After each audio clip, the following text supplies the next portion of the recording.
Hi, I'm Cheryl Leach. In this problem, we're going to be finding the slope of the graph of a function f of theta equals 4 sine theta minus theta at the point 0, 0. Okay, so we need to find the slope. We know that the slope is the derivative of my function. So the slope is f prime of theta. Now when I look at my function f and I want to find the derivative, I notice there are several operations going on here. I have a sine function, I have a constant multiple of 4, and I also have a subtraction problem. When you're deciding how to start differentiation, you want to start with the main operation, the one that encompasses the entire function.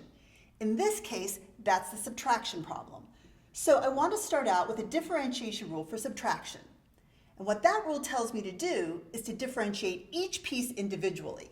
So I'll differentiate 4 sine theta first, and then theta. All right, so let's look at that first term. The first term is 4 times the sine of theta. Okay? Again, that's a constant multiple times the sine of theta. When you differentiate a constant multiple times a function, you just pull out that constant multiple and then differentiate sine theta in this case. The derivative of the sine of theta is the cosine of theta. All right, so the first term is done. Now we can move on to the derivative of theta. With respect to theta, so the derivative is 1.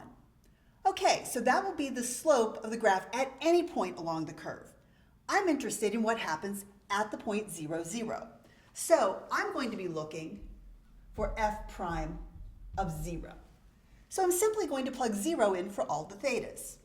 So I have 4 cosine of 0 minus 1.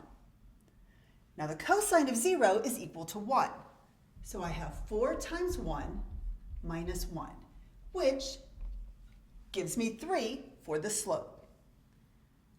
Okay, so now let's go ahead and use a graphing utility to help verify my answer. So I'm going to find the first derivative of my function, and I'm going to use 4 sine x minus x. Now, graphing utilities typically use x's for the independent variable. So I'm not really changing anything, I'm just renaming the variable. So I'm going to enter 4 sine x minus x. I'm going to indicate that I'm differentiating with respect to x and that I want to differentiate at the point 0.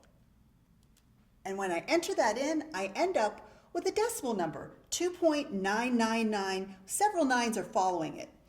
All right, now that's very close to 3, but not exactly the same thing. Remember, graphing utilities typically use numerical techniques to evaluate these derivatives. So 2.9999 is an approximation. 3 is my exact answer. I hope that helped. Thanks.